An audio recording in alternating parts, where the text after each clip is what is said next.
So hello everyone, welcome back with the new video of Inusha 2.0। তো তোমাদের বাংলা পরীক্ষা শেষে গেছে, তোমরা অবশ্যই কমেন্টে জানাবে তোমাদের কত কি মার্কস হচ্ছে। তোমরা এতক্ষণ হয়তো চেক করে নিয়েছো, তোমাদের কত মার্কস হচ্ছে অবশ্যই জানাবে। চলো আজকে আমরা ইংলিশের ডায়াগ্রাম বেসড কোশ্চেন প্র্যাকটিস করবো কিছু। এগুলো দেখে রাখবে, বা জাস্ট যদি বাংলাতে তো কোনো ডায়াগ্রাম দেয়নি, জাস্ট তোমরা একটু ইংলিশের জন্য দেখে রাখবে। না দেখে রাখার কোনো না, এগুলো সোজাই হয় ডায়াগ্রাম বেসডগুলো। যখন প্রথম প্রশ্নটা বলছে the night train stop at Deoli in cold morning, তারপরে অ্যারো দিয়ে এখানে দেখাচ্ছে যে the girl selling basket stored by the narrator window, and তৃতীয়ত দেখাচ্ছে যে the narrator purchased a cane basket from the girl. আর চতুর্থটাই হচ্ছে যে একটা মানে জিজ্ঞাসা চিহ্ন দিয়েছে, তাহলে এটা উত্তরটা better the narrator watched the girl until the signal box came in the way. যদি কোথাও আমি যদি উত্তর দিতে ভুল করি, তোমরা অবশ্যই সেটা কমেন্টে জানাবে, আমি সেটা পিন করে দেবো।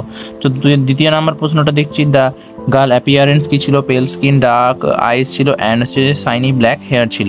তারপর হচ্ছে তৃতীয় নাম্বার প্রশ্ন, এখানে একটা ড্যাশ দিয়ে রেখেছে, দিয়ে বলছে এখানে ট্রাভেলড সার্চ অ্যান্ড ইলোকুয়েন্ট স্মাউল্ডারিং, তাহলে এটা গার্লসের আই ছিল, মানে তার চোখগুলো এরকম ছিল।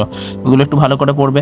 অ্যান্ড তারপরে এখানে তারপর 4 নম্বর প্রশ্ন বলছে যে দ্য বাস্কেট সিলিং গার্ল, আর এখানে ইন্টারসেকশন এখানে রয়েছে এই ছোটো জায়গাটায় দ্য ন্যারেটার, এখানে তাহলে কী হবে? দেউলিতে তারা দেখা করেছিল, ওর জন্য এটা দেউলি হবে।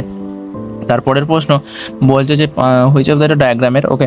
তো এখানে রয়েছে ওয়ান প্ল্যাটফর্ম, এ ওয়েটিং রুম, তারপর এখানে ডেউলি, মেনি কুলিজ, টি স্টল। এখানে বলছে যে which one of the following is not correct বলেছে, এখানে দেখবে ইজ নট কারেক্ট কোনটা, তাহলে কারেক্ট নয়, এখানে মেনি কুলিজ, এখানে কোনো কুলিজ ছিল না। তারপরে 6 নম্বর এখানে বলছে the narrator was 18, he wanted to visit grandmother. তারপরে এখানে বলছে a girl came down the platform, তারপরে এখানে জিজ্ঞাসা চিহ্ন অ্যারো দিয়ে, তাহলে এটা she sold him a basket, সে একটা জায়গায় বাস্কেট বিক্রি করেছিল। তারপরে এখানে 7 নম্বর প্রশ্নটা দিয়েছে বড়, হ্যাঁ, বলছে যে কমপ্লিট দ্য সিকুয়েন্স, বলছে the girl followed the narrator to the tea stall, তারপর বলছে the narrator gave the girl a rupee for the basket. তৃতীয়টাতে ড্যাশ পূরণ দিয়েছে। চতুর্থটা বলছে যে she said something but it was lost in clanging of the bell. তো এটা হবে the guard blew his whistle, যখনই হচ্ছে বাঁশিটা বাজাচ্ছিল তার জন্য সে শুনতে পায়নি। চলো নেক্সট প্রশ্ন দেখে নিই।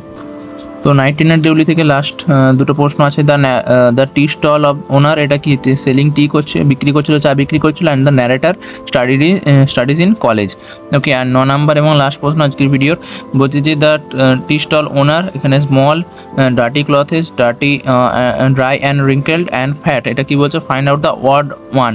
তাহলে এখানে 4 নাম্বারটা অড হচ্ছে, ফ্যাট মোটা ছিল না, ওই টি স্টল ওনারটা স্মল ছিল, ডার্টি ক্লথেস ছিল, এবং তার চামড়াটা শুকনো এবং কোচকানো ছিল। তো এই ছিল আমাদের নাইট ট্রেনের ডিউলি থেকে কিছু ডায়াগ্রাম বেশ প্রশ্ন। আশা করি তোমরা এগুলো সব করতে পারো, ডায়াগ্রাম বেশ সোজাই হয়। এবং তোমরা অবশ্যই তোমাদের বেঙ্গলি মার্কসটা অবশ্যই জানাবে, এবং তোমরা ইংলিশটা পড়া শুরু করে দাও। আমি প্রত্যেকটা পার্ট আনার চেষ্টা করছি। তো আজকের পর্যন্ত এই পর্যন্তই রাখছি। ভালো লাগলে অবশ্যই লাইক করবে, চ্যানেল নতুন চ্যানেল সাবস্ক্রাইব করে দেবে। Thank you so much watching and keep sharing. Bye by.